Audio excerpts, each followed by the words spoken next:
이제 선생님들이 보내준 사진 잘 인화를 했고, 이제 마지막 시간까지 이제 한번 우리가 30일 날 끝나잖아요. 30일 날 끝나니까, 더 한번 또 다른 사진을 한번 해가지고, 우리 지금 6분 이제 고정 멤버니까 이렇게 이런 사진 말고도 한 번 더 예쁘게 만드셔가지고 다시 한번 보내주세요. 그래서 마지막 날도 한번 사진을 또 인화해 드릴 테니까 그렇게 해서 좀 더 이렇게 수업 받으시면서 뭔가 결과물을 조금 가져가시면 좋잖아요. 그래서 이번에 제가 처음으로 이렇게 수업을 하면서 결과물을 가져갈 수 있게끔.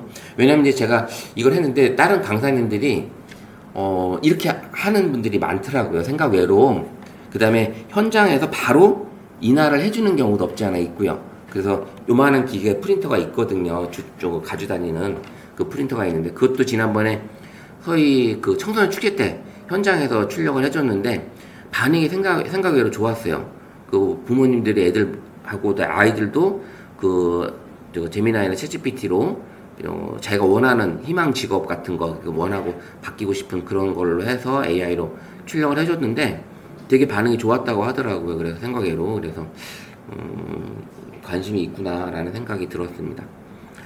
그리고 이제 여기 하반기 여기 담당자 분한테 강의 계획을 보내긴 했는데 근데 어떤 강의 계획이 또 컨택이 될지 제가 또 계속 할 수 있을지는 그거는 이제 모르니까 일단은 보내드리긴 했어요. 그래서 지난번에 관련된 거 있고요. 그 다음에 또 여기는 지금 서희 도서관이긴 하지만 제가 이제 여성에서 또 강의를 하고 있잖아요. 하고 있는데 여성회관에서 지금 AI 구글 제미나이 실무 특강으로 해서 기초 특강을 5주 특강을 지금 준비를 하고 있어요. 그래서 6월 30일 여기 끝나는 날 6월 30일 오후 2시부터 4시까지 해서 7월 30일까지 그 화요일 날 오후 2시부터 4시까지 거기서도 특강을 하니까 아마 아직 오픈은 안 했어요. 강의 오픈 안 했으니까 혹시 시간 되시면 그 여성회관 것도 한번 들어보시면 이제 구글 제미나이의 구글 AI 관련된 것들 위주로 전반적으로 또 할 거예요. 5주 특강으로 준비됐으니까 한번 알아보시면 될 것 같고요.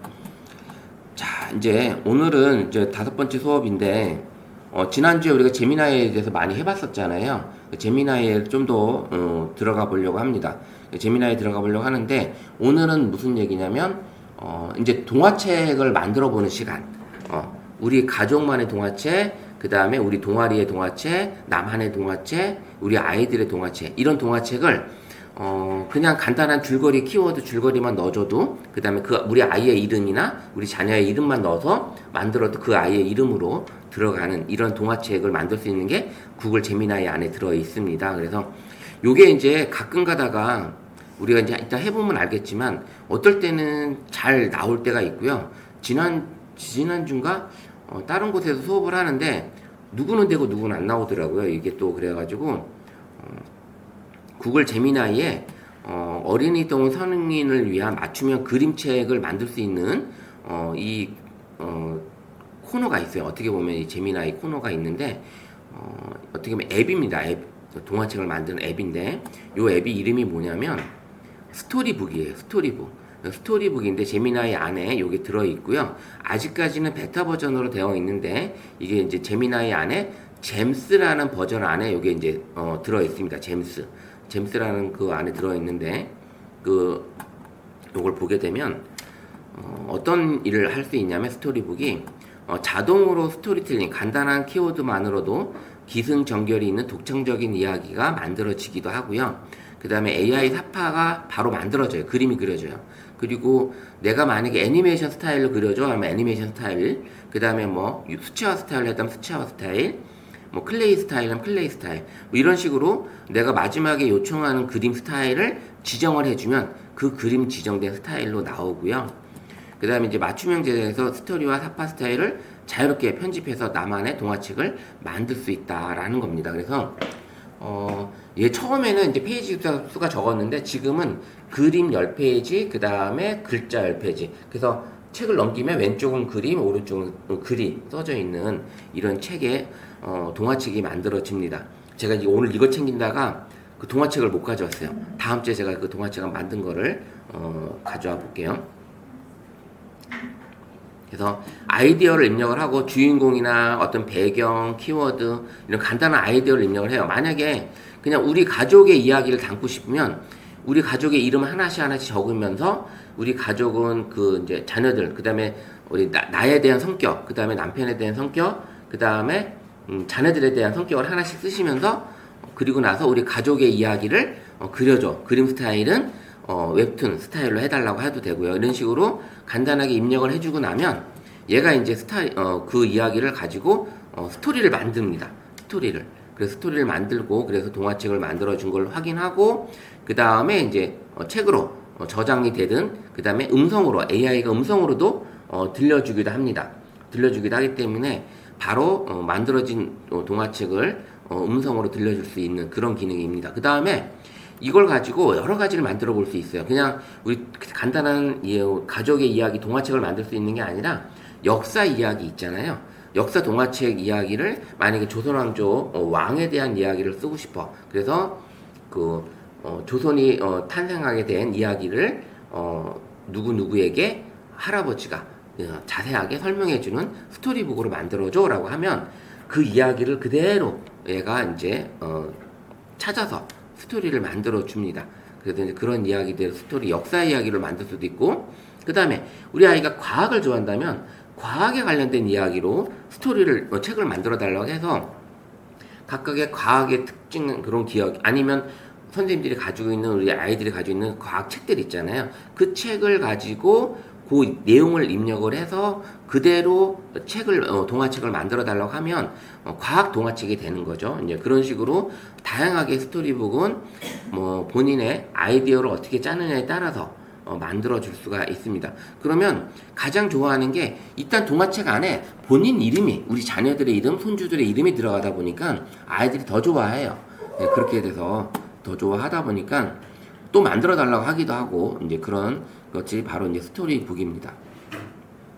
그래서 아이들 위한 맞춤 동화책이 될 수 있고요. 그래서 자녀들이 좋아하는 주인공의 이름을 넣어서 세상에 하나뿐인 동화책을 만들어 줄 수도 있고 또 교육적인 내용을 담아서 재미있게 학습 효과를 누릴 수 있다.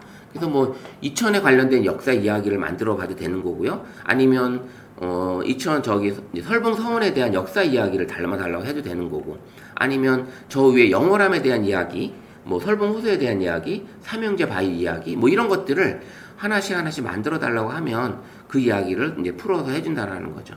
그 다음에 이제 교육 및 학습 자료, 교사나 강사가 이제 어려운 역사적 사실이나 과학 원리를 동화 형식으로 만들어서 학생들에게 흥미를 유발할 수 있게끔 만들어 준다라는 거죠.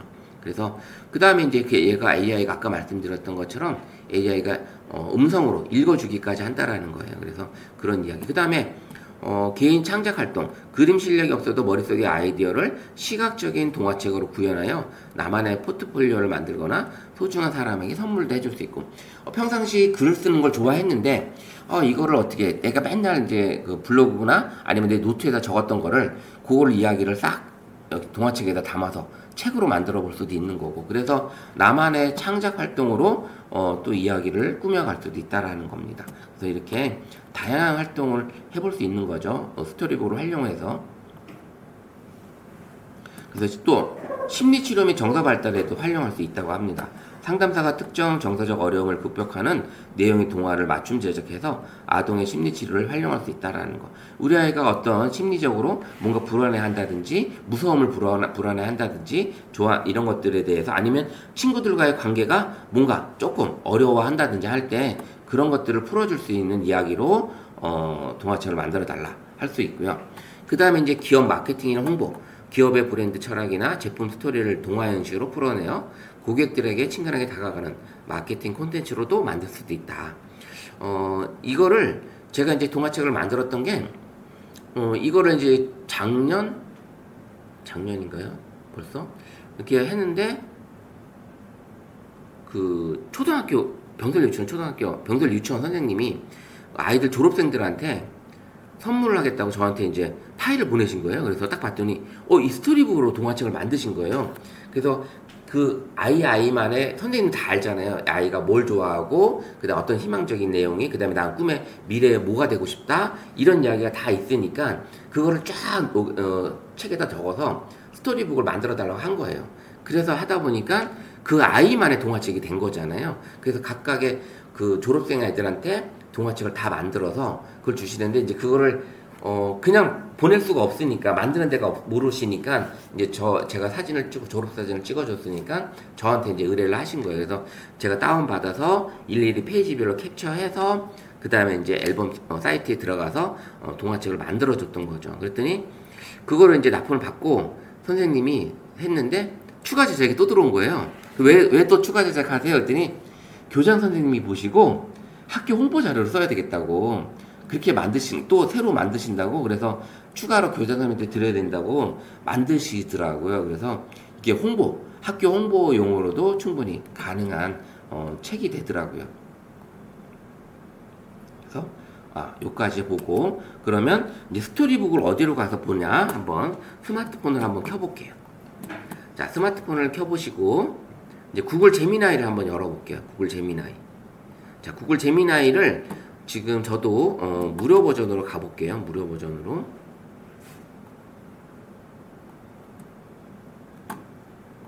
자, 무료 버전 저도 왔습니다. 그러면 이 제미나이를 넣으신 상태에서 왼쪽에 두 줄을 누르게 되면 유료는 여기에 잼스가 있어요. 잼스가. 근데 무료는 없어요. 저도 지금 없잖아요. 그럼 어디에 가서 보냐면 여기 하단에 톱니바퀴 클릭을 해볼게요. 그러면 중간에 잼 관리자가 있습니다. 잼 관리자 보이시나요? 예, 그거 클릭해 볼게요. 그러면 이렇게 화면이 나옵니다. 잼이 이렇게 나오고요. 지금 전체가 나오고 내잼이 나오고 구글이 제공한 게 나옵니다. 전체에 보면 여기 보면 스토리북이 있죠. 스토리북. 그 다음에 이제 브레인스토밍 도움이라는 게 있고 뭐 컨설턴트가 있고 코딩 파트너가 있고 과외 선생님이 있고 그래서 이런 것들을 클릭을 하시게 되면 똑같이 관련된 만약에 장문 에디터를 하게 되면 여러 가지 글을 쓰는 데 도움을 주게끔 글을 써주는 거죠. 그 다음에 과외 선생님은 내가 뭔가를 배우고 싶은 거를 질문하게 되면 그걸 설명을 해주는 이런 과정이고 그래서 기본으로 무료로 이렇게 잼스 이게 나만의 맞춤 앱이에요. 어떻게 보면 나만의 맞춤 앱. 자, 여기서 스토리북 한번 클릭해 볼게요. 자, 스토리북 클릭을 하게 되면 요렇게 이제 화면이 나오죠. 처음에 이제 예시로 4개 정도가 이렇게 보여집니다. 요 4개 정도. 그래서 요대로 클릭을 하시게 되면 요게 바로 만들어지고요. 아니야, 나는 여기다가 나만의 우리 이야기를 만들고 싶어 하면 요 밑에 채팅창에다가 선생님이 이제 글을 쓰시면 돼요. 아이 이름도 쓰시고, 두 아이면 두 아이의 이름을 쓰시면서 설봉의 아니면 이천의 역사 이야기 중에 설봉선, 영어람에 대한 역사 이야기를 할아버지가 들려주는 스타일로 스토리북을 만들어줘 라고 하면 그 스토리북을 만들어질 거예요. 그렇게 한번 여기 있는 걸 클릭을 하셔도 되고 여기 채팅창에다가 선생님이 이제 글을 쓰셔도 되는 거예요. 글을. 자, 워낙에 만들고 싶은 글을 여기다가 스토리북 만들어줘 라고 한번 해보셔요. 만들어지는 시간이 좀 걸리니까 한번 같이 해볼게요. 저도 여기다가 자, 9살 종현이와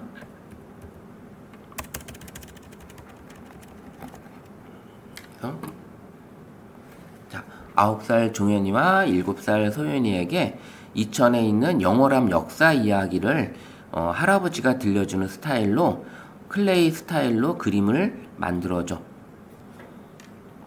자, 여기 스타일로 그림 스토리북을 만들어줘. 스토리북을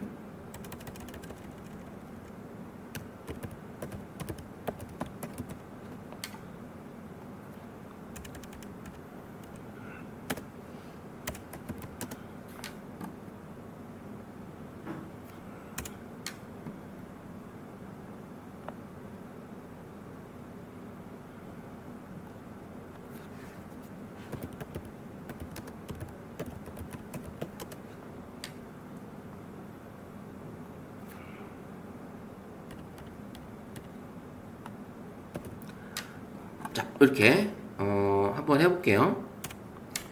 자, 9살 종현이와 7살 소연이에게 이천에 있는 영월함 영어람 역사 이야기를 할아버지가 들려주는 스타일로 이미지 스타일은 클레이로 스토리북을 만들어줘 라고 해서 제출 버튼을 누르게 되면 얘가 이제 만들어 줍니다.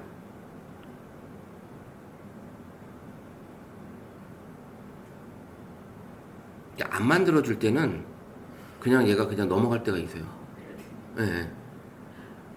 이게 베타 버전이다 보니까 될 때가 있고 예전에 잘 됐었는데 최근에 와서 뭐라 그럴까 그 업데이트가 자꾸 되면서 이 베타 버전들 여기 스토리북이 특히 좀 그런 게 있더라고요. 그렇게 한번 확인해 보시면 될 것 같아요. 일단은 제출은 다 하셨죠? 네, 한번 해보시고 기다려 볼게요. 그래서 각각의 이제 제가 이제 이거 온라인 강의로 제가 그 방송대 이제 방평역 저 임원들을 대상으로 강의를 했는데 그때 한 분이 그 사무실에서 일하시는 그 아니 우리 이제 회원들 이름을 다 넣어가지고 회원들 이제 성격 이걸 다 넣으신 거예요. 그래서 7명의 성격을 다 넣어가지고 그걸 스토리북을 만들어줘 했나봐요. 그랬더니 딱 보여주는데 한 페이지당 각 그 선생님들의 이야기로 딱딱딱 만들어 주는 거예요. 그래서 바로 응용을 하시더라고요. 그 선생님은. 그래서 그런 게 있고 그래서 요 역사 이야기라든지 이런 것들을 한번 만들어 나오셨나요? 열기라고 하면 나온 건가요? 예, 열기 뜨면 돼요. MD 좀 뭐 무슨 학장명 MD라고 나오면 안 되는 거고, 예, 열기라고 하면 나오는 거예요. 이렇게 나오면 되는 거예요. 저처럼. 설봉산의 보물 영월함 이야기라고 이렇게 됐어요. 다 나오셨나요? 열기까지 나오셨나요? 저처럼? 자, 이렇게 됐으면 한번 제 거 한번 열어볼게요. 열기. 그러면 얘가 이제 안 넘어가네요.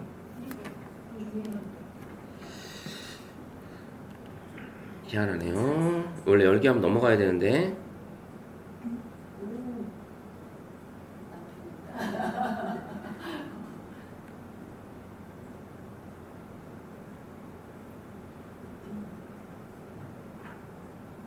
넘어갔네요. 이제 뜨죠? 자, 이렇게 떴습니다. 클레이 스타일로 해달라 했더니 이렇게 슬레이 스타일로 나왔죠. 예, 클레이로. 그래서 지금 여기는 제 이름이 나오지만 나중에 공유를 하게 되잖아요. 그러면 이 이름은 안 나와요. 예, 이름은 공유하게 되면 본인의 이름은 안 나옵니다. 그럼 여기서 자 이렇게 듣기 누르면 어떻게 나오냐면 설봉산의 보물 영월함 이야기. 얘들아, 오늘 할아버지가 페이지가 자동으로 슬라이드 돼요. 찾아온 이렇게. 덕수 할아버지가 활짝 웃으며 종현이의 손을 잡았어요. 이천 설봉산 중턱에는 아주 오래된 절 영월함이 있단다. 9살 종현이는 씩씩하게 산길을 오르며 눈을 반짝였어요. 할아버지, 영월함은 누가 만들었어요? 7살 소연이가 할아버지의 옷자락을 잡으며 물었어요. 덕수 할아버지는 다정하게 소연이를 바라보며 대답하셨죠. 아주 먼 옛날 신라시대에 의상대사라는 아주 훌륭한 스님이 이곳을 처음 만드셨단다. 종현이와 소연이는 할아버지 곁에 앉아 이야기를 들었어요. 의상대사님은 이곳의 경치가 너무 아름다워서 사람들이 마음을 편히 쉴 수 있는 곳을 만들고 싶어 하셨지. 종현이는 마치 옛날 이야기 속으로 들어온 것 같은 기분이 들었어요. 잠깐만. 우와. 잘안 되는데. 선생님께 안 나오세요? 한글로 나오고. 여기 지금 한글로. 어떻게 잘 나왔어요? 그러니까 스토리북에 들어가가지고. 이걸 지우고 하는 거예요? 지우고? 스토리북에 들어가 이걸 쓰지 말고요. 선생님이 이거 그대로 뜨셨네요. 뜨시고 스토리북을 만들어 주세요라고 하면 이거 지우고 그러니까 하는 거예요? 아니 이거 그냥 대출. 안 진행이 안 돼요 지금.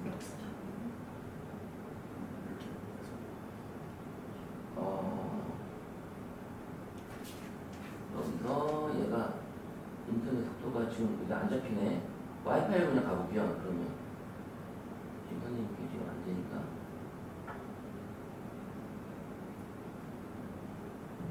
와이파이를 켜가지고 여기 거를 잡아보죠.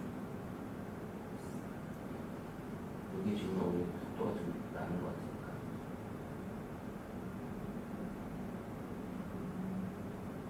선생님이 지금 안 넘어가네.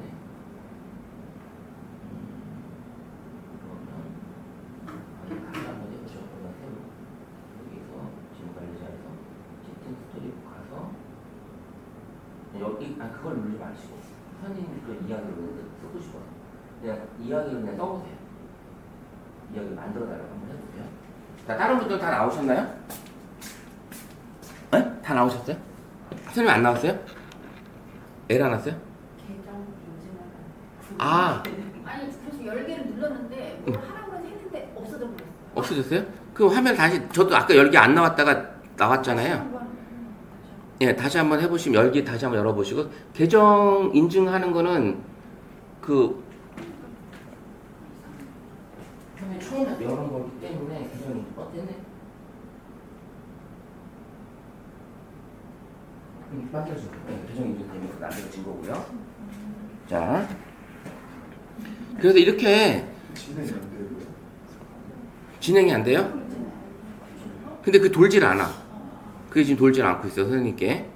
그래서 만약에 그럴 경우에 휴대폰 켜놓고 계신 지 며칠이나 되셨어요? 휴대폰 켜놓고 계신 지. 전원 끈 지 얼마나 됐어요? 아침에 한다고 아침. 껐었어요?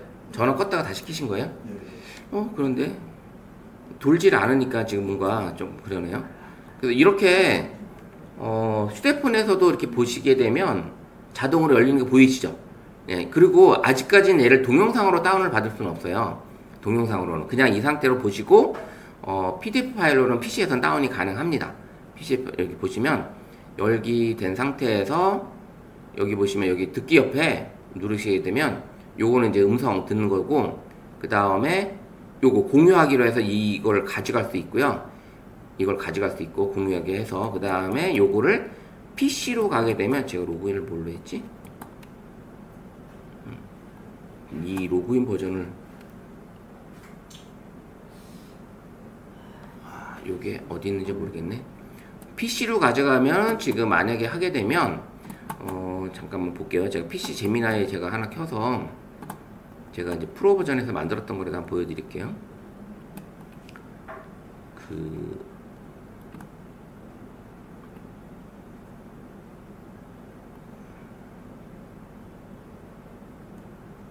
자, 이렇게 뭐 영문으로 지금 만들다가 말할 거구나. 이건 또 에러 났던 거구나. 볼게요. 이게 지금 에러 났던 거네. 이거는.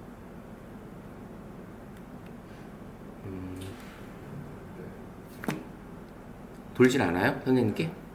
왜 안 돌지? 쭉 내려가서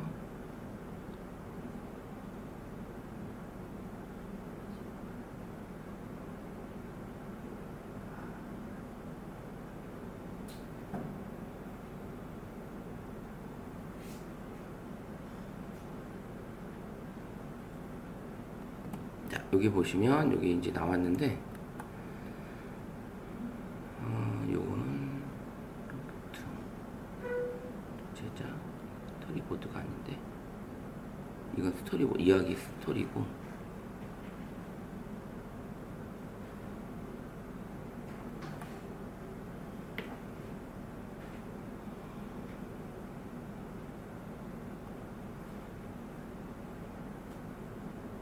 자, 요거 보시게 되면 여기서 이제 이렇게 다운로드 받을 수가 있어요. PC에서는 다운로드 여기 다운로드 받을 수가 있고 PC에서도 마찬가지 들을 수 있고 요거를 이제 PC에서도 똑같이 들을 수 있어요. 요거 크게 해서 볼 수 있고 크게 가능하고요. 여기서도 마찬가지로 한 장씩 이제 넘겨서 볼 수가 있습니다. 요거 나오는 거는 이제 다운로드 받으면 여기 없어요. 본인 이름은 다운로드 받으면 여기 없다라는 걸 아시면 돼요. 그래서 PC에서 하시나 그 다음에 스마트폰에서 하나 이 이야기들은 작업이 가능하다라는 겁니다. 그래서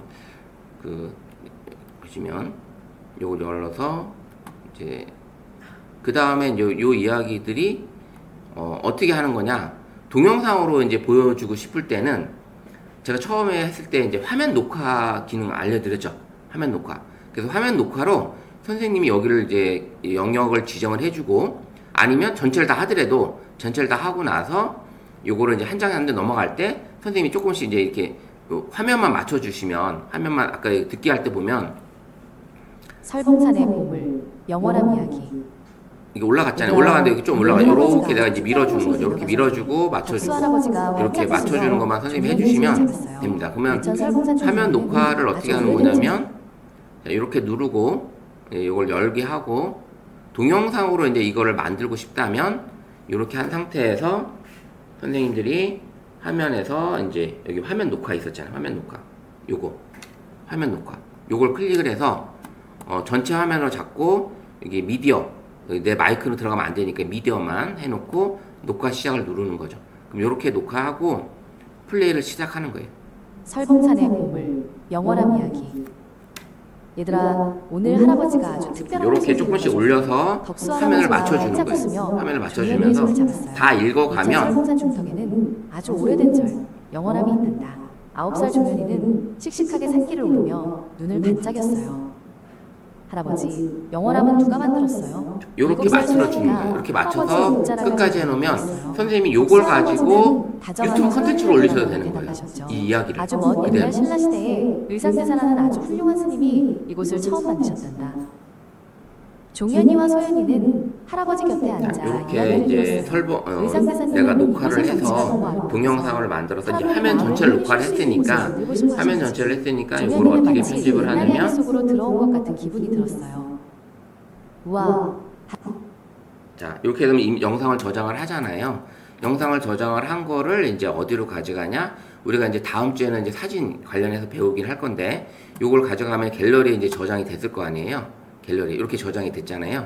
갤러리. 그럼 요거를 이제 플레이를 누르게 되면 이렇게 나오는데 현재 전체 다 얘들아, 꽉 찼잖아요. 오늘 할아버지가 네, 요거를 아주 특별한 이제 곳을 데려가줄게.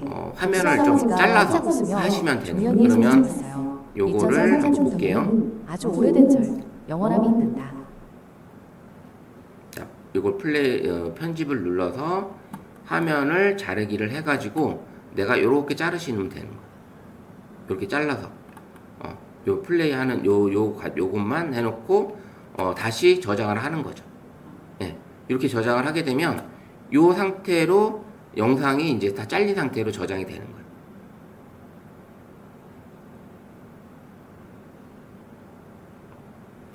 그럼 이제 얘를 플레이를 하게 되면 어때요? 위아래 아무 영원한 깨끗하죠? 이야기. 깨끗하죠. 얘들아, 깨끗해서 오늘 이렇게 할아버지가 나오는 아주 거예요. 특별한 곳으로 데려가줄게. 이런 식으로 선생님들이 동영상으로 이제 만드신 거를 동영상을 이제 화면 캡처를 해서 화면 캡처를 해가지고 어떻게 한다? 지금 이렇게 갤러리로 들어오신 거 가지고 클릭을 해서 요 갤러리에 들어오시면 요 연필이 편집이거든요. 편집 요걸 눌러서 선생님들이 이제 자르기 그래서 요 위아래 필요 없는 부분을 잘라내시는 거예요. 그리고 나서 저장을 하시게 되면 위아래 깨끗하게 영상 저장이 되는 거죠. 요런 식으로 이제 하시는 거예요. 그래서 요거에 관련된 거는 다음 주에 사진 촬영하는 거하고 그 다음에 이제 갤러리 사용하는 거 요런 것들을 다음 주에 알려드리도록 할 거예요. 그래서 요렇게 해볼 수 있다. 그래서 선생님들이 이제 만약에 그 동영상을 이렇게 만들었으니까 동영상도 만들었으면 요걸 그대로 보내도 되잖아요. 이런 식으로 동영상 틀어서 이야기도로 될 수 있게끔 하셔도 된다라는 겁니다. 그래서 이 제미나이를 활용해서 동화책도 만들고 그 다음에 우리 이야기도 만들어 보고 그렇게 하다 보면 요 내용대로 PC에서 스마트폰에서 이제 위로 이렇게 화면이 올라가는 거잖아요. 이렇게 위로 올라가는데 끝까지 가면 20페이지 이게 총 20페이지예요. 20페이지. 그러니까 꽤 적은 양은 아니죠. 그래서 이렇게 해서 화면과 이야기 이렇게 만들어 주는 건데 이런 식으로 설봉산 이야기 그래서 끝까지 이렇게 예쁜 사진으로 영상과 담을 수가 있는 거죠. 요거를 이제 스마트폰에서 이렇게 하시면 되는 거고 PC에서는 제가 지금 화면 녹화하듯이 이렇게 선생님이 화면 녹화를 떠서 영역 지정해가지고 화면 녹화하시면 그대로 또 녹화가 될 수도 있습니다. 그래서 화면 녹화 프로그램이 여러 가지가 또 있긴 있는데 그렇게 하셔도 됩니다. 그래서 그런 프로그램을 써서 이제 스마트폰에서는 이런 식으로 하게 되면 쇼츠로 되잖아요. 쇼폼으로 되니까 요게 이제 선생님들이 스마트폰에서 쇼폼을 올릴 때는 3분까지 가능해요. 3분까지 가능하니까 만약에 이 영상을 녹화할 때 3분이 넘어서 그러면 선생님이 1부, 2부로 나눠서 해줘도 되잖아요. 나눠서 이제 보내셔도 되니까 그렇게 편집을 하셔가지고 잘라서 보내셔도 된다. 그래서 유튜브 크리에이터로 하고 싶으신 분들은 또 그런 식으로 해보셔도 된다라는 얘기입니다. 또 다른 거 한번 만들어 볼까요? 이번에 역사 이야기를 해봤는데 이번에는 역사 이야기가 아닌 우리 가족 아니면 동아리 이야기도 되죠. 동아리 이야기, 아니, 동호회 같은 이야기들 이런 걸 만드셔도 됩니다. 그래서 이렇게 이야기로 만들어 보셔도 된다라는 걸 볼 수 있습니다. 그래서 한 번 더 여기다가는 이번에는 뭐 역사 이야기를 그대로 해보셔도 되고 이제 설봉호수에 대한 이야기 아니면 그 동아리 또 스토리를 만들어 보셔도 됩니다. 자, 각자 한번 만드신 걸 가지고 이번에는 스토리 나오잖아요. 이거 나온 거를 공유 버튼 눌러서 이제 링크 만들잖아요. 그 링크 만든 거를 어디로 한다? 이렇게 복사해서 복사하셔도 되고 바로 카톡으로 가셔도 돼요. 이렇게 복사해서 그 다음에 우리 카톡으로 가셔가지고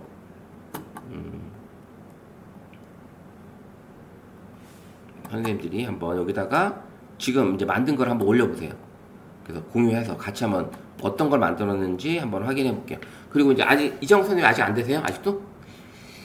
그 스마트폰 한번 껐다 다시 한번 켜보시겠어요? 스마트폰을? 돌아가지 않는다는 건 좀 애매한데 한번 꺼보시는 것도 괜찮을 것 같아요. 공유 한번 해보시고요. 공유를 어떤 걸 만들었는지 한번 확인해보고 산지 얼마 만에 꼴지도 모르겠는데 옛날에 이거 눌러서 보는 거. 옛날에 거기서 눌러서 봤는데 지금은 여기서 내려서 요거 눌러서 다시 시작. 네. 한번 눌러주세요. 다시 시작.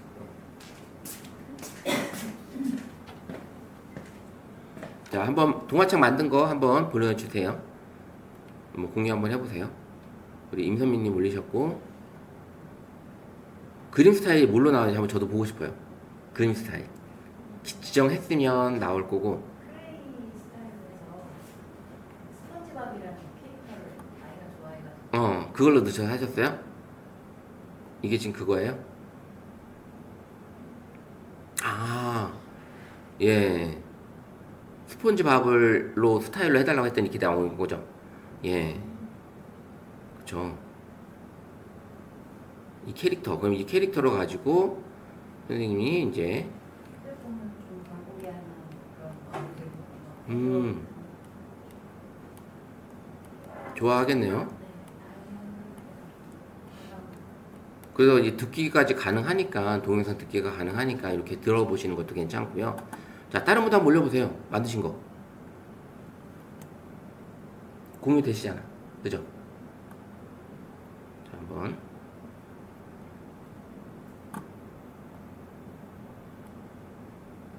만약 이렇게 해서 카톡에서 열었을 때 안 열리게 될 경우에 오른쪽 하단에 점점점 눌러서 다른 브라우저 열기를 한번 해보시면 그때 열릴 수도 있어요. 가끔 이제 유튜브나 이런 것들이 안 열릴 때가 간혹 있거든요. 그러면 그때 이 다른 브라우저 열기로 하시면 됩니다.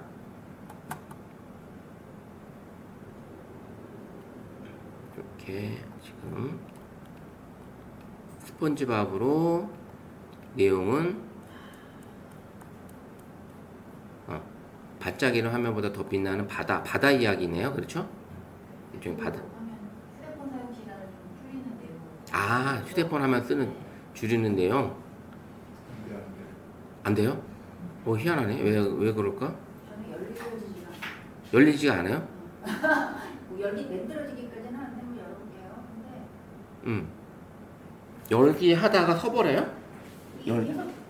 자, 무슨 생각을 하고 계시나요? 여기서 그냥 멈췄고 아까 저도 여기서 멈췄다가 나갔는데 채팅이 존재하지 않을 때 다시 만들어야 될 것 같아요. 이게 아예 활동을 안 했으니까 그래서 안 열어준 것 같아요. 서비스인데 가봐야 돼요?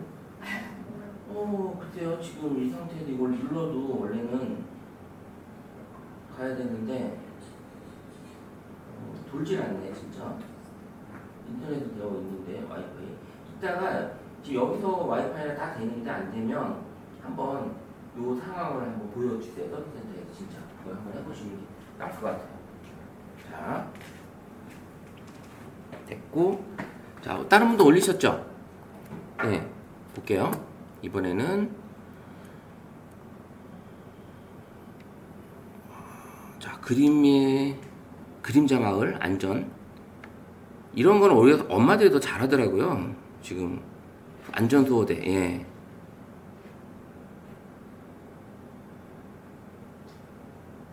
또 클레이가 좀 이쁘죠? 클레이 스타일이. 횡단보도 건너는 거, 그 다음에 불 장난, 뭐 이런 것들에 대한 안전에 대한 조심하라고 하는 거, 이런 걸 해주는 거죠. 그 다음에 손 짚기 하는 거. 예. 이게 이제 어떻게 보면 아이들한테 좀 교육적인 이야기들로 다가갈 수 있게끔 만들어주는. 그 다음에 이제 햇님과 이제 함께 깨어나는 마법.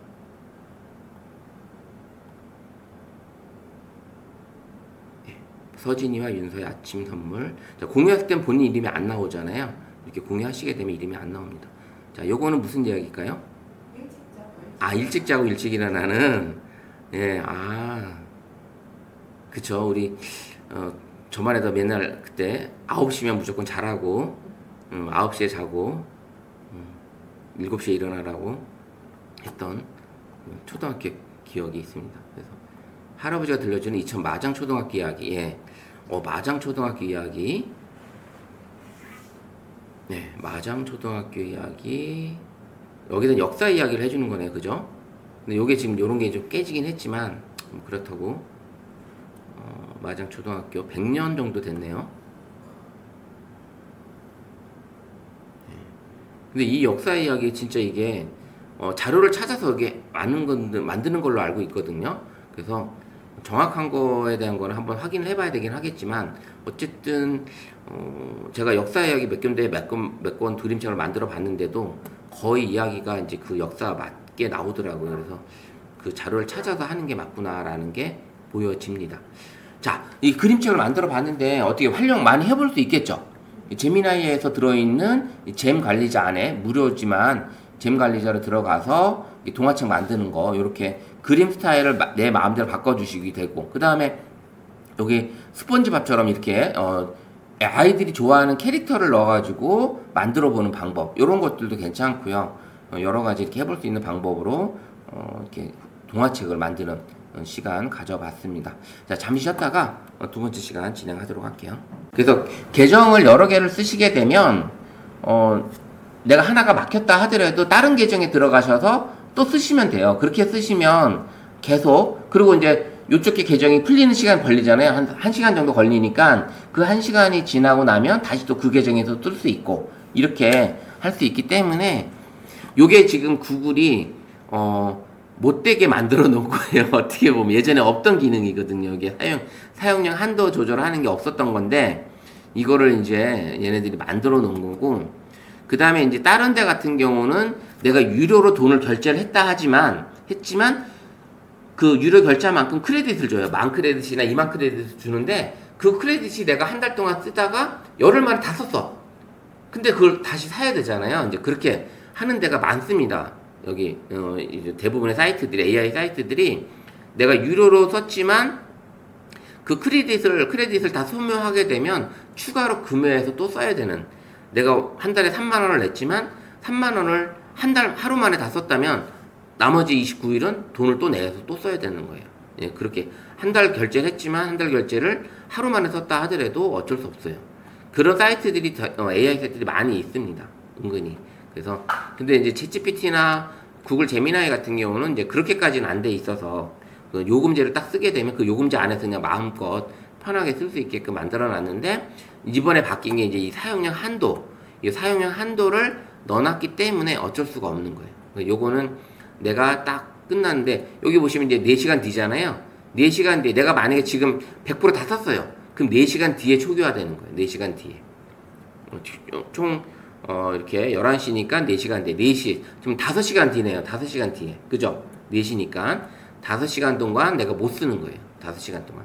그러니까 우리 이장옥 선생님은 어제 쓰시다가 아침까지 쓰신 거야. 아침까지 쓰셨기 때문에 5시간이 지금 다 됐으니까 이제 48분 뒤에 가능하다고 얘기하는 거죠. 그렇게 이제 쓸 수 있다라고 볼 수 있고요. 또 하나는 이 캔버스 음악도 만들 수 있지만 이미지도 만들어 봤잖아요. 근데 요 음악 같은 경우도 선생님 이제 마음대로 우리 가족만의 음악 30초짜리든 이게 이제 익스텐디드로 하게 되면은 뭐 길게도 만들 수 있다고 했는데 길게 만들어주는 경우가 좀 드물더라고요. 그래서 어쨌든 기본적으로 만들어주는 시간은 30초는 돼요. 그러면 그 30초짜리 우리 가족 사진을 올려놓고 요 가족 사진을 올려놓고 그냥 제출 버튼 눌러도 얘가 음악을 요 분위기에 맞게끔 음악을 30초짜리 만들어주는 거예요. 노래가. 근데 이제 그때는 영어로 나올 때가 있어요. 그러면 내가 이제 올려놓고 한국어 가사로 해달라고 하면 되고, 그 다음에 그 음악 스타일을 난 발라드가 좋아, 뭐 로파이가 좋아, 케이팝이 좋아, 댄스가 좋아, 이걸 지정해주게 되면 그 음악대로 나온다라는 거지. 그렇게 해서 우리 가족만의 주제곡을 만들어 보실 수도 있는 거예요. 우리 가족만의 주제곡. 그래서 여기서 쓸 수 있는 건 무료 버전으로 쓰시게 되면 이 음악 파일은 상업적으로는 못 써요. 상업적으로는. 여기서 만든 음악은. 근데 유료로 결제하실 경우에는 이게 상업적으로 가능하다. 그래서 유튜브에도 내가 마음대로 올려도 되고 쓸 수 있게끔. 그래서 만약에 이제 나는 음악 만드는 걸 좀 좋아해. 그러면 유튜브에도 올리고 싶고 많이 이제 널리 전파하고 싶어. 그러면 제미나이를 이제 유료로 쓰셔야지만 편한 거죠. 그럼 유료로 쓰시게 되면 마음대로 상업성으로 쓸 수 있다라는 거예요.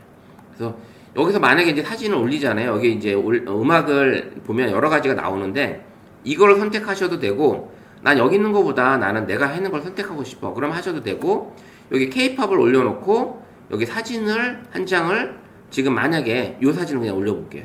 요거 그냥 올려볼게요. 이렇게 올려놓고 그냥 한국어, 케이팝이니까 한국어로 나오겠죠. 이렇게 한번 해볼게요. 딱 엔터 누르면 음악을 내가 이제 만들어 주겠죠. 음악도 이렇게 우리 가족만의 음악, 우리 동호회 음악 이렇게 만들어 보셔도 괜찮습니다. 뭐 근데 나는 무료로 하더라도 이거는 나 상업성 쓸 일이 없고 그냥 우리끼리만 들을 거야 라고 하시면 그냥 이렇게 써서 그냥 친구들끼리 공유하시는 걸로 하셔도 괜찮죠.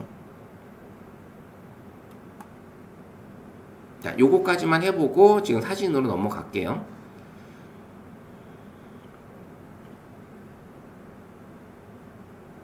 제너레이팅 요 뮤직 만들어주고 요거 시간이 좀 걸리긴 하는데 이렇게 되고 요거 만들어지는 동안에 이제 제가 준비한 사진 카메라 쪽 한번 이야기를 보여드리도록 할게요.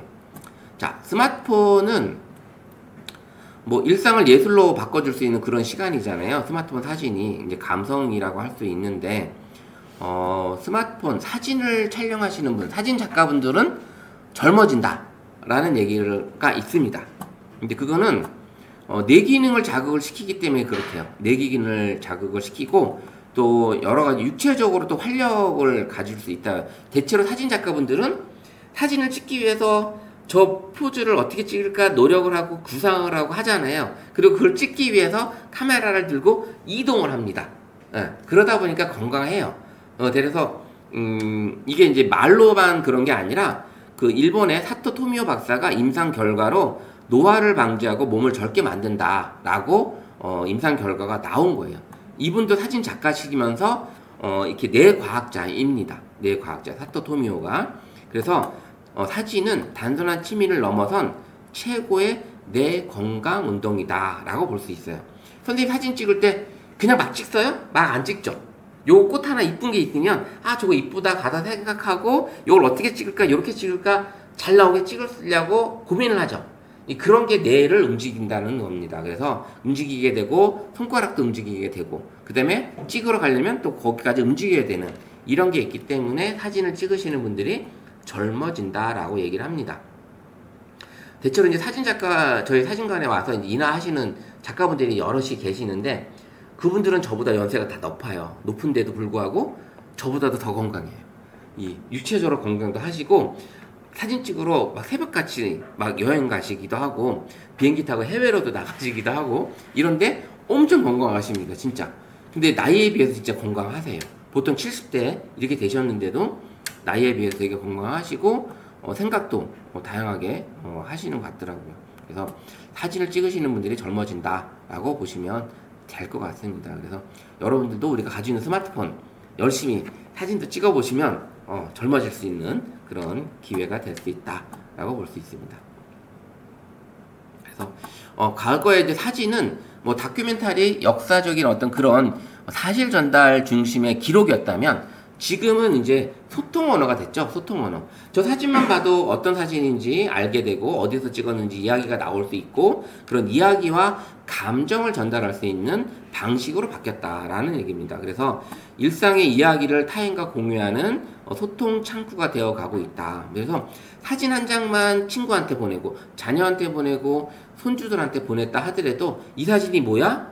이게 뭐 뜬금없이 이런 사진이 뭘까? 이렇게 생각하는 게 아니라 딱 사진을 봤을 때 어디 여행 갔었구나 아니면 뭘 하고 있었구나 이런 것들을 유추하게 되고 생각을 하게 만들잖아요. 그러다 보니까 단순하게 우리 오늘 예전에 이제 다큐멘터리였던 사진이 현대에 와서는 소통 언어가 되고 있다. 그래서 나의 시선이 곧 세상과 대화하는 언어가 되고 있다라고 봅니다.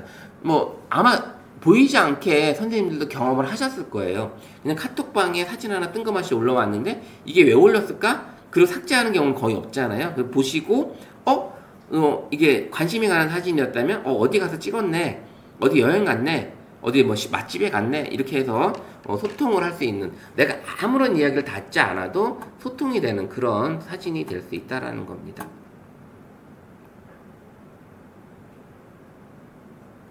뭐 도구의 지배자, 그 다음에 현대의 사진작가는 카메라 조작 기술자가 아닙니다. 왜냐? 생각과 관점으로 자신의 상상력을 표현하는 사람이 바로 사진작가이기 때문에 이제 이런 이야기를 합니다. 선생님들 스마트폰에 갤러리에 사진들 들어있죠? 그럼 만약 사진을 요거 하나 콕 집어서 불렀을 때 이거 무슨 사진이야? 물어보게 되면 대답을 못하는 사진이 있을까요? 다 있죠. 이거는 어떻게 찍었던 사진이고 어디 가서 찍었던 사진이고 그 사진에 대한 스토리가 다 있을 거예요. 스토리가. 그래서 그 사진을 우리가 이제 생성형 AI 제미나이 챗GPT에 올렸을 때 이 사진을 분석을 해서 시를 써줘 하게 되면 그 사진을 그대로 분석을 해주겠죠. 그런 것들처럼 우리는 이제 스마트폰을 도구를 통해서 우리의 상상력을 표현하는 그런 사람이 되고자 합니다. 그래서 요즘에 이제 생각과 관점으로 사진을 찍어 보시는 게 좋겠다. 그래서 이런 거죠. 사진을 찍기 전에는 사진 촬영하기 전에는 렌즈를 꼭 닦아주라. 렌즈. 가끔 가다가 렌즈를 닦아줘. 왜냐면 우리는 손을 들고 다니잖아요. 손에는 유분이 많아요. 그렇죠. 그다음에 화장품도 바르다 보면 그러면 여기 렌즈 뒤에는 항상 뭔가 뿌얘. 그래서 어떤 사진이 쨍하게 나오는데 어떤 분은 사진이 뿌에 안개 낀 것처럼 이런 경우가 있거든요. 그게 바로 여기 렌즈에 이렇게 지문이 묻어 있다든지 뭔가 묻어 있기 때문에 그렇다는 거죠. 그래서 사진을 촬영하기 전에는 항상 깨끗한 우리 렌즈 닦기라든지 이런 걸로 좀 닦아줘서 그리고 나서 사진을 촬영해라 라는 겁니다. 그래서 그 다음에 이제 흔들림 없이 사진 찍는 게 이 닌자 스텝이라고 하는데 요거는 이제 나이 드신 무릎이 아프신 분들 힘들어요. 살짝 무릎을 구부리고 이렇게 사진을 찍으라는 얘기거든요. 이렇게 무릎을 구부리고 사진을 찍으면 그 다음에 양손으로 카메라를 잡고 그리고 겨드랑이 이렇게 들고 찍는 게 아니라 겨드랑이에 붙이고 이렇게 찍었을 때 최소한 흔들림 없이 사진을 찍을 수 있다라는 겁니다. 그래서 이렇게 해주고 이 렌즈는 가끔가다 진짜 찍을 때 보면 지저분한 경우가 은근히 많습니다. 왜냐면 바깥에 나와 있잖아요. 그 다음에 들고 다니다 보면 렌즈를 항상 손을 만지게 돼 있고 그러다 보니까 이제 깨끗하게 사진을 찍을 수 있는 방법은 바로 렌즈를 닦아줘라 이제 이런 게 있고 그 다음에 흔들림 없이 찍으려고 할 때는 이런 식으로 이제 닌자 스텝으로 사진을 찍어봐라 얘기입니다. 물론 우리 스마트폰 안에는 점점 기기가 좋아지면서 흔들림 보정이라든지 이런 것들이 많이 들어있잖아요. 그래서 그런 게 들어있는 것들은 다 우리가 체크를 해서 사진을 찍어야 된다라는 겁니다. 자, 이제 기본적으로 사진 찍으실 때 요즘에는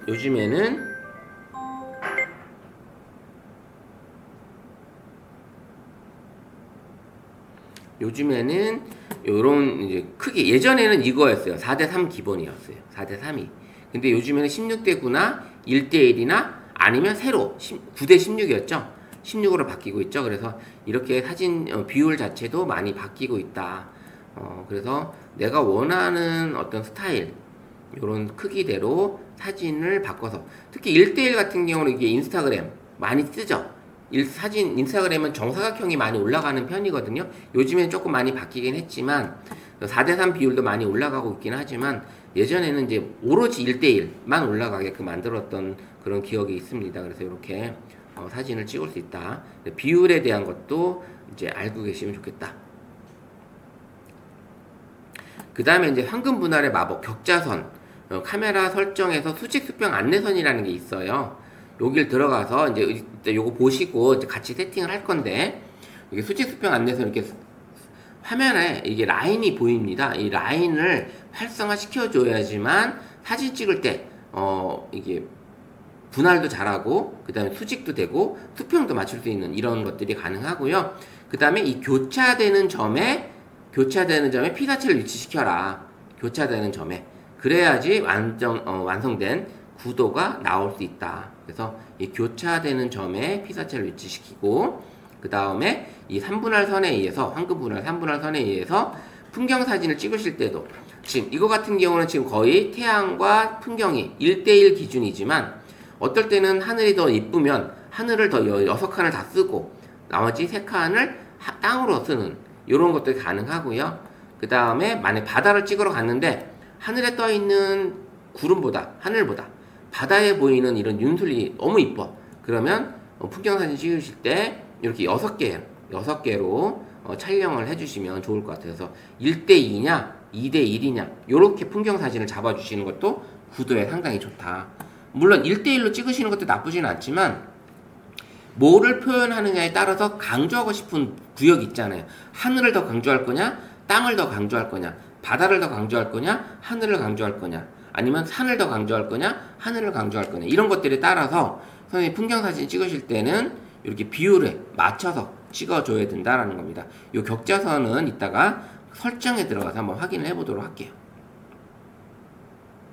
자, 이렇게 지금 그 다음에는 주인공을 지목해서 화면을 콕 터치하게 되면 초점을 잡아주는 거죠. 오토 포커싱을 해줍니다. 우리 스마트폰은. 그래서 주변이 흐려지고 초점이 딱 잡혀지는 이런 기능이 들어있어요. 그래서 우리 스마트폰 한번 켜보시면, 자, 우리 스마트폰 한번 켜볼게요. 켜보시고 카메라를 한번 켜볼게요. 카메라.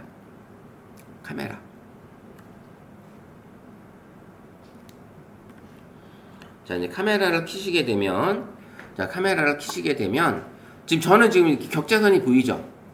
선생님들도 이렇게 격자선이 보이나요? 예? 지금 안 보이시는 분, 손 한번 들어보세요. 2분. 나머지 선생님 다 보이시는 거죠? 격자선. 자, 요게 어디에 들어있냐면, 오른쪽에 점점점 4개 있죠? 자, 요거 클릭을 해볼게요. 그러면 여기 톱니바퀴 설정이 나옵니다. 톱니바퀴 설정. 클릭. 자, 그러면, 화면에 이제 쭉 중간에 내려가다 보시면, 촬영 가이드, 수직 수평, 요게 나오죠? 요게 꺼져 있을 거예요. 요걸 켜주시면 되고요. 자, 그러면서 이제 이왕 들어온 김에 한번 볼게요. 설정 들어왔을 때 쭉 올라가면 맨 위에 보시면 인텔리전스 기능이라는 게 있어요. 인텔리전스 기능. 요거는 바로 AI 기능입니다. AI 기능. 그럼 AI 기능은 언제 쓰냐? 우리가 카메라 사진을 촬영할 때 사진 모드에서만 가능한 거예요. 사진 모드. 자, 무슨 얘기냐면 요 인텔리전스 기능은 스캔, 촬영 구도 추천, 사진 향상 요 기능이 들어있는데, 요게 보시면 우리가 촬영 모드들이 여러 개가 있죠. 인물 사진, 사진 프로 여러 가지가 있는데, 요 AI 기능으로 찍을 수 있는 거는 사진에서만 가능하다. 인물 사진에 놓고 QR코드 스캔 안 되죠. 예.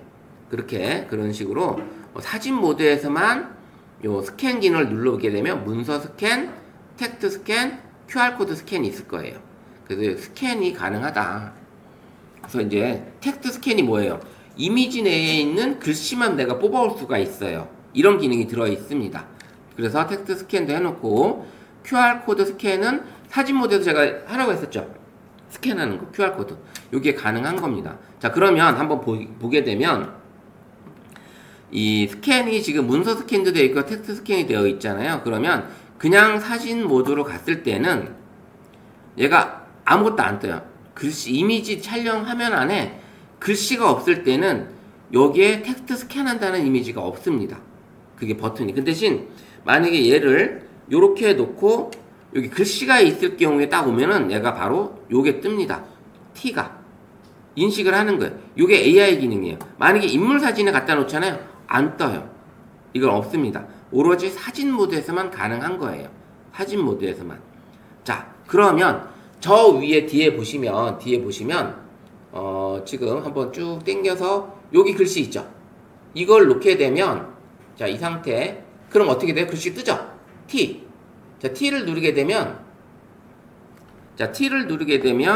이미지를 인식을 하고 글씨만 가져올 수 있습니다. 이렇게. 글씨만. 그럼 글씨만 복사하게 되면 여기 있는 글씨만 이미지가 가져온 게 아니라 글씨를 가져오는 거예요. 글씨를. 이게 바로 텍스트 스캔입니다. 스캔. 그래서 우리 가지고 있는 스마트폰에 얘가 비쳤을 때 이미지 내 글씨. 그래서 선생님들이 요게 텍스트 스캔하고 문서 스캔이 되어 있으니까 어디 이제 여행을 가셨는데 그거 아니면 서울 같은 데 전철역 같은 데 보면 이제 스크린 도어에 시 같은 게 적혀 있잖아요. 근데 사진을 찍었는데 나는 거기에 있는 게 나는 찍다 보면 거울이다 보면 내 모습까지 나오잖아요. 근데 그걸 하게 되면 글자만 가져올 수 있다라는 거죠. 그 글자만. 그렇게 해서 가져와서 그 시를 내가 좋은 시라면 마음에 드는 시였다면 그걸 내 카톡방이나 나와의 채팅으로 보내서 시를 저장할 수 있는 이런 기능이 가능하다라는 겁니다. 그게 바로 카메라 사진 모드에서 텍스트 스캔과 문서 스캔 기능이 들어 있습니다. 거기에 이제 QR코드까지 스캔이 가능하죠. 요게 기능이 들어 있다라는 거. 그 다음에 촬영 구도 추천도 혹시 활성화되어 있나요? 촬영 구도 추천? 자, 촬영 구도 추천이 뭐냐면 우리가 촬영할 때 가장 힘든 게 구도잖아요. 구도 잡는 거. 얘가 AI가 구도를 사진 찍을 수 있게끔 잘 잡아주게끔 잡아줍니다. 자, 이 상태로 만약에 선생님들 찍으면 지금 유튜브에 올라가면 선생님 얼굴이 나오는데 괜찮겠어요? 괜찮아요? 올라가도? 안 나와요? 나오면 안 돼요? 지금요? 네. 지금 제가 선생님 찍게 되면 선생님 얼굴이 녹화돼서 얼굴이 이제 유튜브 영상이 녹화 영상에 선생님 얼굴이 나옵니다. 그러니까 싫으시면 제가 안 찍어도 돼요. 자, 근데 촬영 구도 추천이 뭐냐면 우리가 영상을 딱 이렇게 찍으러 갔을 때 얘가 볼게요. 이 구도를 잡아주는 요 기울게 나오는데 이 플러스가 떠다니죠. 지금 하나 떠다니죠. 요게 지금 요 안에 딱 들어가면 노란색이 딱 뜹니다. 뜨죠? 여기가 현재 AI가 보는 최적의 촬영 구도라는 거예요. 최적의 촬영 구도.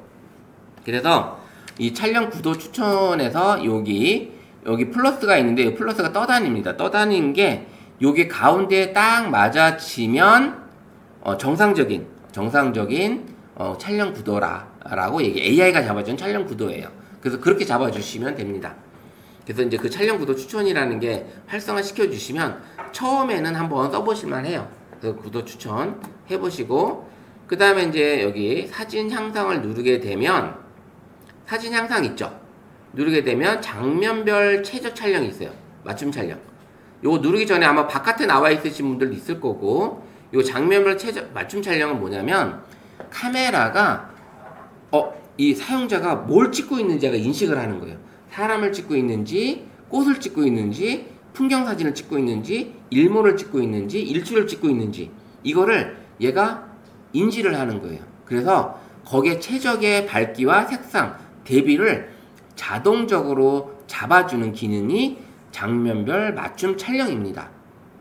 그래서 사진을 막 찍고 있는데 너무 밝아. 그럼 얘가 밝은 거를 쭉 당겨서 어둡게 만들어주잖아요. 그런 기능이 들어있습니다. 그래서 근데 이 사람이 일몰을 찍고 있네? 그럼 일몰에 맞게끔 색상과 대비를 조절해 준다라는 겁니다. 그래서 이 총 25가지 장면을 얘가 인식을 해서 그 기능을 카메라가 조절해 주는 기능입니다. 필요하겠죠?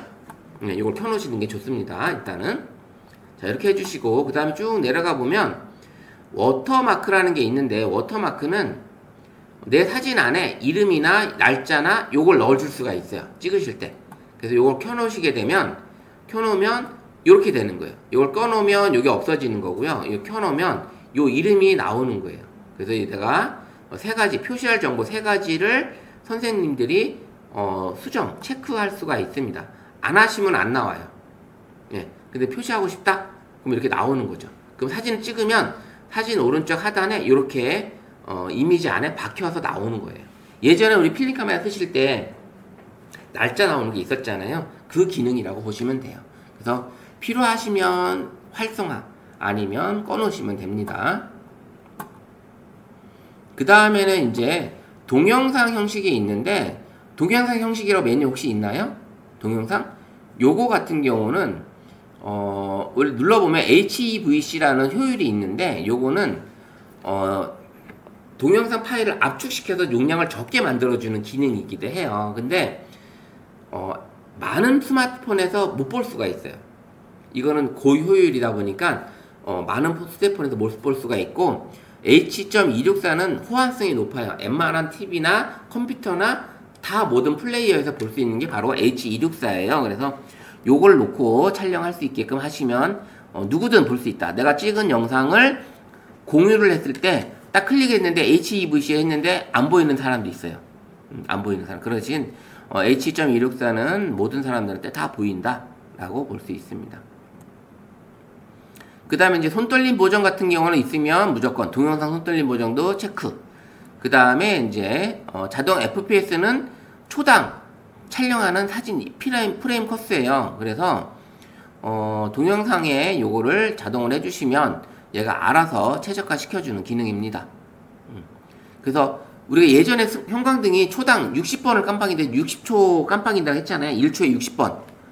형광등이 옛날에 1초에 60번을 깜빡이는데 우리 영화를 찍기 위해서는 1초에 24장이었죠. 네, 그 기능이에요. 그래서 초당 30장을 찍느냐 60장을 찍느냐, 그럼 60장을 찍게 되면 더 되게 화질이 좋겠죠.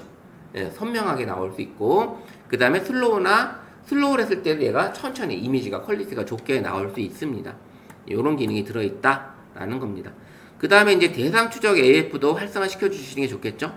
움직이는 피사체를 촬영할 때 요거는 이제 좀 필요하니까 요거는 켜주면 되고, 그 다음에 아까 촬영 가이드 말씀드렸고, 그 다음에 위치 태그는 사진을 찍으시면 이 사진이 어디서 찍었는지 위치가 나오게 됩니다. 그리고 요거 난 표현하기 싫어 그러면 끊으셔도 되는데 켜놓으시는 게 살짝 좋긴 해요. 켜놓으시는 게. 그래서 요 위치 태그를 켜놨으면 어떻게 되는 거냐면 갤러리에 가보잖아요. 갤러리에 가보면 요걸 딱 화면을 위로 올리게 되면 여기에 다 이게 나옵니다. 지도가.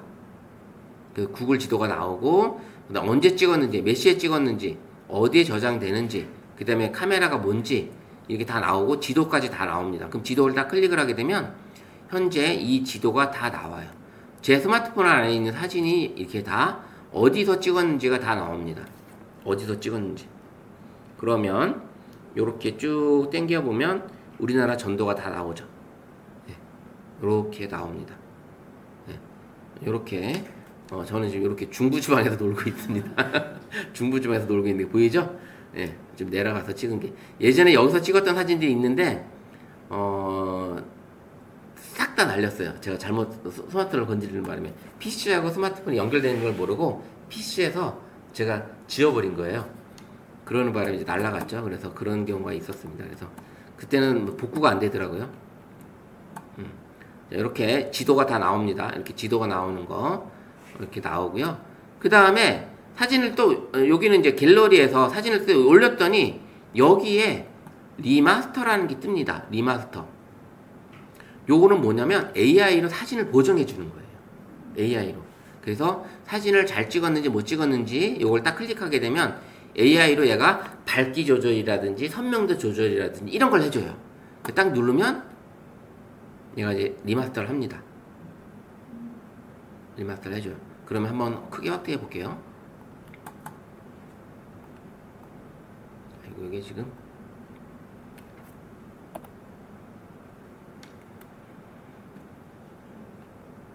크게 확대가 얘가 이걸 안 켜놔서 그렇구나.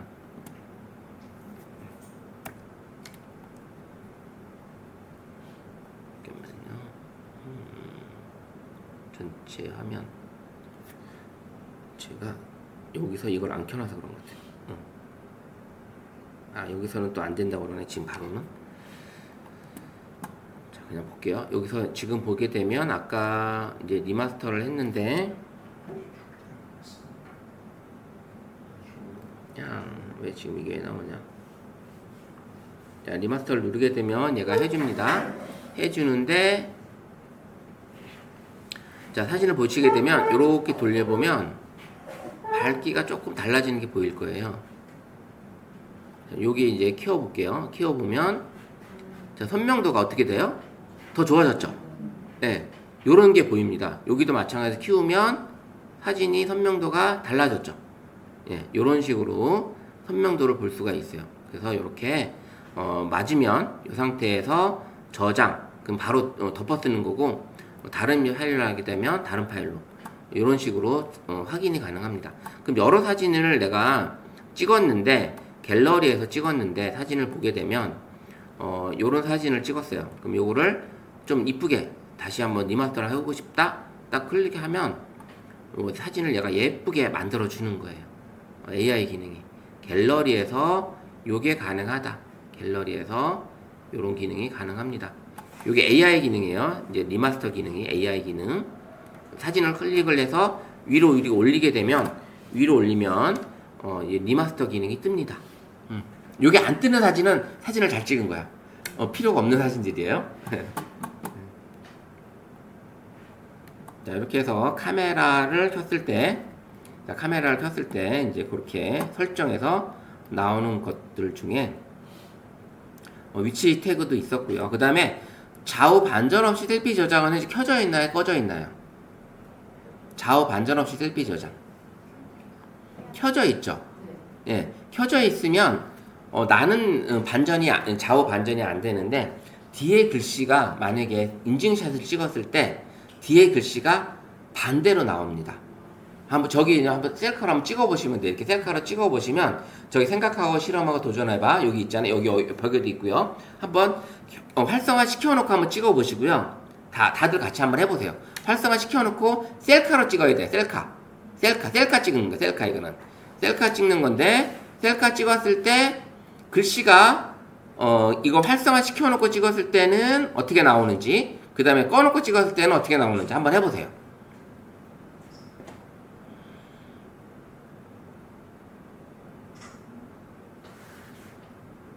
셀카로 찍었을 때.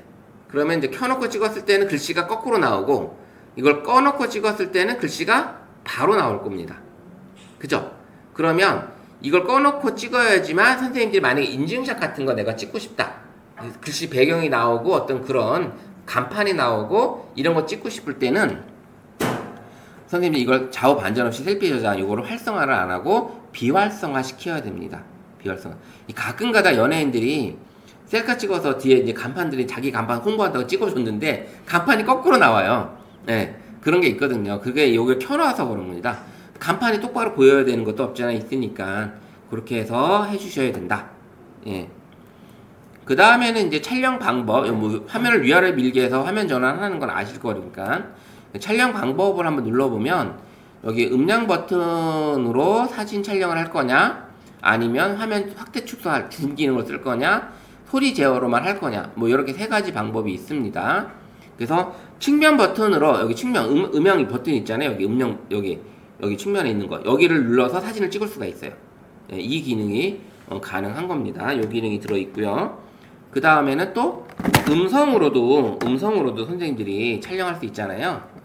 가끔 가다가 내가 이제 톤이 못 쓸 때, 그러게 했죠. 톤 못 쓸 때 내가 눌러야 되는데 못 찍을 때, 그때는 스마일 김치 촬영 찰칵 하게 되면 찍어준다. 그래서 음성 촬영도 이게 활성화 시켜주시는 게 좋습니다. 그래서 활성화 시켜주시고, 그 다음에 이제 플로팅 촬영 버튼이 뭐냐면, 촬영 버튼이 하나 더 화면에 떠다니는 거예요. 화면에. 제 거 보시면, 자, 한번 볼게요. 여기 하나 떠다니죠? 네, 이거예요. 이게 촬영 버튼입니다. 요게, 어떨 때는 요게, 요긴하게 쓸 수 있습니다. 촬영 버튼이. 왼손으로 찍어야 될 때, 카메라를 들었는데, 이게, 됐을 때 그렇게 하실 수가 있고요. 그 다음에, 여러 가지 방법으로도 요거를 클릭을 해서 쓸 수 있다. 요런 기능이 들어 있습니다. 그래서 촬영 플로팅 버튼도 한번 활성화 시켜보는 것도 필요하시면 해보시면 좋고요.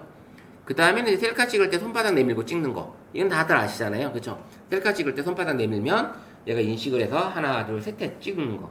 손바닥 계속 들고 있는 게 아니라 인지만 하고 숫자가 뜨면 그때 손을 내리시면 돼요. 그래서 셀카 찍을 때, 셀카나 동영상 찍을 때 카메라를 향해서 손바닥을 내밀면 자동으로 인식을 하고, 그리고 인식했을 때 숫자가 3번, 3초가 걸리거든요. 그때 손을 내려주시면 촬영을 한다. 이런 방법들이 설정 안에 이렇게 들어있는데, 요 설정만 제대로 해놓고 쓰시면 요것만 가지고도 스마트폰 촬영에 아주 기본 한 단계 넘어선 겁니다. 전문가처럼 찍을 수 있는 그런 과정이라고 보시면 됩니다. 그래서 요렇게 찍으실 때 여기 보시면 이 3분할선 아까 말씀드렸잖아요. 내가 강조하고 싶은 부분이 좀 위에가 있다. 그럼 여기 두 칸 2대 1이 되는 거고요. 아니다. 나는 밑에가 더 좋다. 그럼 밑에가 2가 돼서 찍고 2대 1로 찍는 이런 방법들 요게 있습니다. 이렇게 풍경사진. 그 다음에 이제 독사진 찍을 때 어때요? 대부분 가운데 세워놓고 찍죠. 선생님들. 뭐 가운데 찍어놓고 찍는 것도 나름 어떤 구도가 맞으면 괜찮은데 그게 아니라 풍경도 같이 나오겠고 찍으려면 선생님들이 이렇게 한쪽 귀퉁이 여기 교차되는 점에다가 피사체를 위치시키는 게 좋다라는 거예요. 교차되는 점. 그래서 사진을 찍으실 때 그 다음에 인물을 찍게 되면 인물이 바라보는 방향을 이렇게 여백을 두시는 거예요. 여기다 인물을 세워놨잖아요. 인물이 여기를 바라보고 있으면 여기 등을 비우는 게 아니라 여기가 비워져야 되니까 인물이 여기 와 있어야 되겠죠. 네, 이렇게 인물이 바라보는 방향. 만약에 이제 이 액자가 이렇게 써 있으면 액자가 지금 바라보는 방향이 이쪽이잖아요. 그럼 이 바라보는 방향 쪽이 여기를 여백을 두라. 여백을. 그래서 여기가 피사체가 서 있는 거고. 사진을 찍으실 때 그렇게 찍어 보시면 되는 겁니다. 그러면 좀 더 안정감 있게 사진이 나오는 거예요. 그래서 전신을 찍는다면 여기 전체적으로 전신에 다 들어가야 되겠지만 이 사람 인물 얼굴만 찍게 되면 좀 더 클로즈업해서 찍게 될 거고 풍경을 다 여기 위에도 나오고 아래까지 다 나왔을 때는 인물이 얼굴이 여기 와 있어야 되겠죠. 인물 얼굴이. 그래서 아마 이제 사진을 나중에 네이버에서 이미지 검색이라든지 풍경 사진이라든지 인물 사진을 검색을 하셨을 때 보시게 되면 이 사진 작가들이 찍은 사진들이 이렇구나라는 걸 볼 수가 있습니다. 그래서 이런 풍경이나 이런 것들을 한번 들어가 보면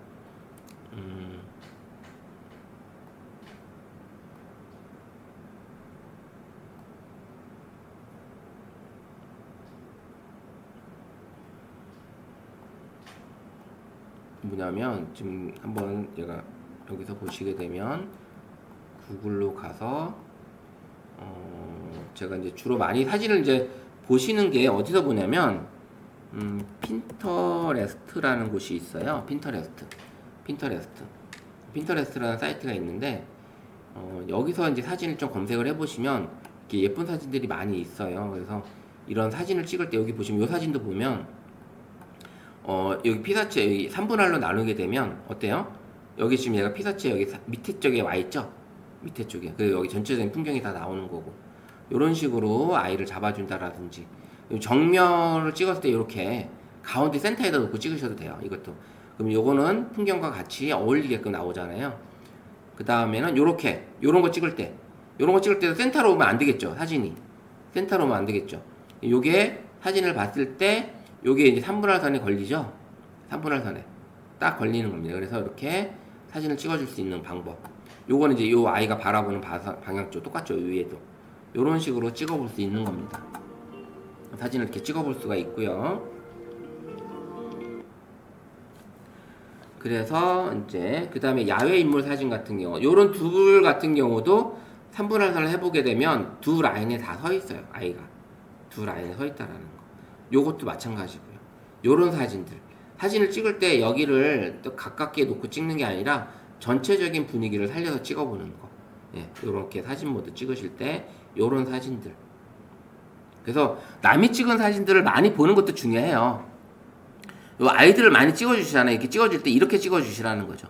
이렇게 이런 방향으로. 꽃밭에 이렇게 앉아있는 모습이라든지 요런 방향, 아이가 서 있는 모습, 요런 것들, 요런 거 찍을 때. 예. 센터에 있어도 상관은 없지만 그럴 때는 이제 그게 필요한 이미지가 되겠죠. 요렇게 연출한 사진이긴 하지만 요런 사진들 또 쭉 보게 되면 또 홈에서 그 다음에 풍경 사진 한번 볼까요? 풍경 사진.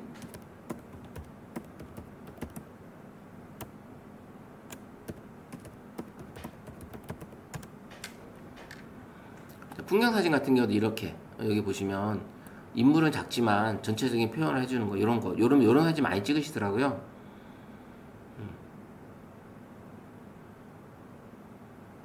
이렇게 이제 회전, 이렇게 S자 형태의 도로가 보일 때 사진 찍어주는 거. 이렇게 웅장하게 이렇게 찍어주는 이런 사진들 있잖아요. 이게 이제 사진 모드에서 찍어도 되지만, 이럴 때는 또 파노라마로도 찍습니다. 파노라마라도. 이렇게 사진을 찍어보는 방법. 여러 가지가 있다. 그래서 이런 핀터레스트라는 곳에 오시면 다양한 것들을 볼 수가 있어요. 다양한 것들을. 그래서 이런 사진을 볼 수 있습니다. 그래서 카메라에서 이제 다양한 것들을 찍기, 수직 수평 안내선 요거를 기준으로 찍어보는 거. 그 다음에 사진을 찍으실 때 이제 또 뭐냐면 이제 역광을 찍게 되면 이제 피사체가 얼굴이 어두워지잖아요. 찍는 사람이 태양을 바라보고 있고 찍히는 사람이 태양을 등지고 있으면 그럼 이제 이 찍히는 사람은 얼굴이 어둡다라는 거죠. 그럼 그렇게 대부분 역광이 필요할 때도 있긴 해요. 역광 그 얼굴에 이제 그 실루엣이나 이런 게 찍으려면 역광이 필요하긴 한데, 근데 정상적으로 얼굴을 좀 보여주고 싶을 때는, 일반적으로 야외에서 찍을 때는 화면을 꾹 누르게 되면 요 내용이 나옵니다. 요게. 자, 그냥 일반적으로 찍을 때는 이제 초점 잡는다고 이렇게 찍겠지만, 화면을 꾹 누르게 되면 지금 이렇게 해가 나와요. 해가. 그럼 해를 좌우로 움직여 보세요. 어떻게 돼요? 밝아지고 어두워지죠? 예. 요건 아이들은 다 알아요. 아이들은 다 압니다. 그래서 선생님들이 사진을 찍고 싶을 때 어둡다, 너무 어둡다, 역광으로 찍어야지 이쁘게 사진 좀 나올 것 같은데, 근데 얼굴이 너무 어두워. 그러면 화면을 살짝 눌러서 이렇게 살짝 밝게 가면 되겠죠. 밝게. 이런 식으로 가면 됩니다. 그래서 그렇게 만약에 너무 어둡다, 너무 밝다, 그럼 너무 밝으면 또 이렇게 살짝 해서 내려서 어두워지게 해주고, 이런 식으로 갈 수 있습니다. 그래서 이 화면 안에서 화면을 꾹 눌렀을 때 이 해 모양으로 밝기 조절이 가능합니다. 밝기 조절. 되게 중요한 겁니다. 그죠? 네, 중요한 거. 그 다음에 또 이런 것도 있어요. 지금 보시면 여기서 찍은 사진이 여기서 찍나 다 똑같은 노출을 찍고 싶은 거야. 예, 조명에 따라서 밝기가 다를 수가 있잖아요. 근데 나는 여기서 찍은 화면이 되게 밝기가 되게 좋아. 그럼 여기서 딱 찍고, 아까 화면을 꾹 눌렀을 때 뭐가 나왔어요? 동그라미가 있었죠? 그게 노출 고정입니다. 이게 노출 고정. 그러면 요걸 딱 놓고 찍었을 때, 자 보세요. 이렇게 놓고 찍었을 때 만약에 나는 여기 밝기가 좋아, 이 밝기가, 여기 보이는 이 밝기가, 그러면 이 밝기를 약간 꺼놓을게요. 이렇게 이 밝기가 좋아서 그러면 이렇게 꾹 누르면 이 밝기로 갑니다. 그럼 이 밝기로 간 상태에서 내가 여기로 찍잖아요. 이렇게 되는 거예요. 여긴 밝아지잖아요. 이렇게. 이런 식으로 노출이 고정이 돼서 그 상황으로 갑니다. 그래서 같은 노출을 난 이어서 찍고 싶다 할 때는 노출을 고정해서 찍어보는 방법도 하나의 기능이기도 해요. 그래서 노출 고정하는 방법 요게 또 있고요. 그 다음에는 이제 상단의 메뉴 보이시죠? 상단의 메뉴. 요 번개 표시 보이죠? 번개 표시. 그래서 이 번개 표시는 이제 후레쉬 서지는 거고, 그 다음에 이제 12M은 이제 화소수예요. 화소수. 1200만 화소냐, 5000만 화소냐, 그 다음에 울트라는 이제 2억 화소까지 이제 들어와 있는 거고요. 기본은 5000만 화소까지 있을 거예요. 대체로. 1200에서 5000만까지. 그래서 요게 올라갈수록 파일 용량이 커집니다. 사진 용량이 커져요. 왜냐면 그만큼 화소수가 높으니까 파일 용량이 커지겠죠. 그 기능이 들어 있고요. 그 다음에는, 그래서 여기 선생님이 이 화소수에 맞게끔 나는 조금 더 큰 사진을 뽑고 싶어 그러면 5000만 화소, 더 큰 사진 뽑고 싶어 2억 화소 이렇게 찍으시면 돼요. 그래서 같은 사진이어도 2억 화소로 찍으면 사진을 크게 확대시키면 사진이 달라진다. 예, 화질이 달라진다라는 걸 볼 수 있습니다. 그 다음에 옆에 동그라미에 화살표 같은 게 하나 있죠. 예, 동그라미 화살표. 요건 이제 모션 포토 기능입니다. 모션 포토 기능. 그래서 요거를 켜놓고 찍게 되면 사진을 찍으러 가기 직전의 모습까지도 이 동영상으로 내가 찍어주는 거예요. 이 모션 포토는 사진으로도 찍어주지만 3초의 동영상도 찍어줍니다. 3초의 동영상도 찍혀요. 그래서 만약에 이제 그 어떤 사진을 찍는데 눈 감은 사진이 사람이 있으면 이 모션 포토로 만약에 찍었다면 그 3초 동안은 눈을 뜬 사람이 분명히 있을 거 아니에요. 그 순간에 일시정지를 눌러서 화면을 캡처하시면 되는 거예요. 자, 그 모션 포토다. 그러면 지금 모션 포토를 켜놓고 내가 사진을 이렇게 찍으러 간다. 자, 찍었어요. 그러면 지금 얘가 지금 적용이 되는 여기로 해놓고 찍을 때는 얘가 모션 포토가 잘 적용이 안 되더라고요.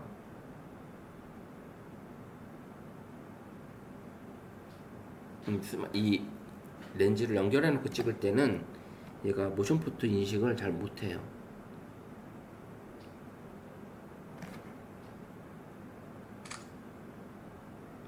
여기서는 이게 연결돼 있을 때는 잘 안 되더라고요.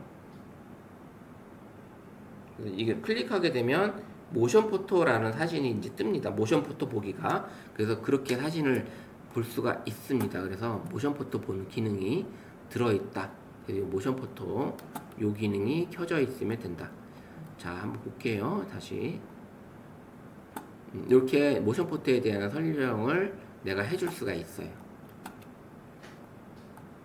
모션 포토 기능이 들어있고, 그 다음에는 그래서 모션 포토는 선생님들이 만약에 그 촬영하기 직전 모습이라든지 직후 모습이라든지 이런 것들이 동영상으로 찍히기 때문에 나중에 동영상으로도 볼 수가 있어요. 그래서 이게 가능하고, 그 다음에 동그라미 3개는 뭐냐? 필터.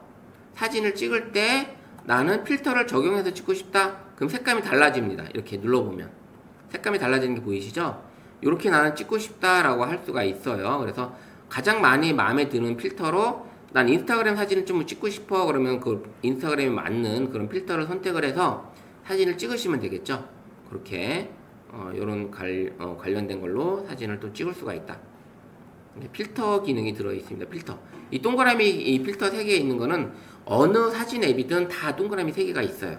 이 필터라는 거고, 요거는 나중에 갤러리에서도 다시 내가 추가 수정이 가능하다라는 거 있고요. 그 다음에 이게 얼굴 모양 있는 거 있죠. 얼굴 모양. 야, 얼굴 모양. 혹시 있나요, 선생님들도? 얼굴 모양? 없어요? 선생님한테 없어요? 울트라 있어야 되는데?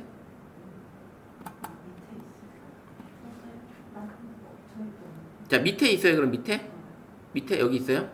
여기 밑에 사각점 4개 누르면 여기 쭉 나오잖아요. 여기에 얼굴 있죠? 얼굴 나오시는 거 있죠? 예, 여기 얼굴 성형해서 찍는 거예요.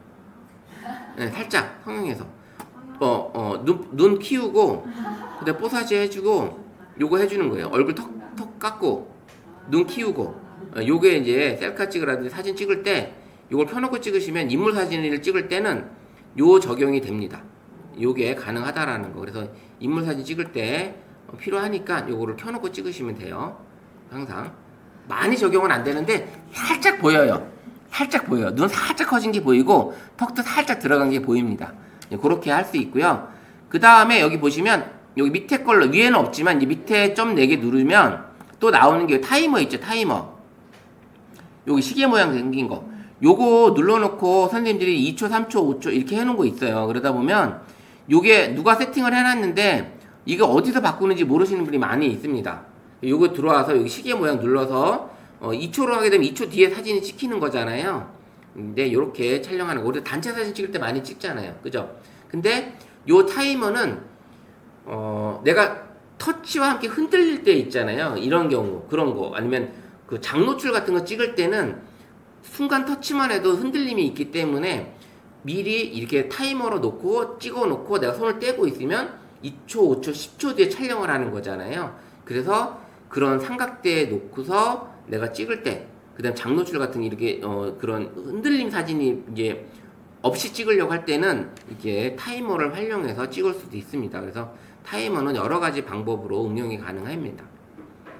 그리고 이제 야간 촬영할 때는 빛이 많이 들어오지 않다 보니까 이게 천천히 찍게 되거든요. 이제 그럴 때 터치를 하게 되면 흔들리게 되기 때문에 그런 용도로 타이머도 활용할 수 있다. 그렇게 해서 여기 보시면 그 다음에 이제 9:16이라는 게 화면 비율이에요. 이게 보이는 화면 비율 9:16이 있고 여기 보시면 9:16이라는 게 있고 3:4라는 게 있고 그 다음에 1:1이 있고 그 다음에 풀이 있어요. 네, 요거에 따라서 화각이 달라지죠? 한 번씩 눌러볼까요? 자, 9:16이 기본이 요 화면인데 9:16을 클릭하고 3:4로 바꾸니까 화각이 달라져요. 그죠? 그 다음에 1:1로 했더니 또 화각이 달라지고 그 다음에 풀로 하게 되면 또 화각이 달라집니다.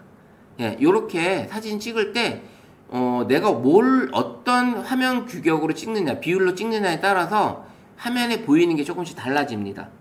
화면에 보이는 게. 그래서 요거에 맞춰서 내가 어떻게 찍느냐에 따라서 선생님들이 하시면 되고요. 요거 이제 요긴 배율이잖아요. 배율. 0.6은 광각입니다. 광각. 그럼 더 멀리 찍겠죠. 많이. 또 많이 담죠. 이렇게 많이 담히는 거예요. 이런 식으로 많이 잡히는 거고 2배, 3배, 5배, 10배 줌 요런 줌이 있다.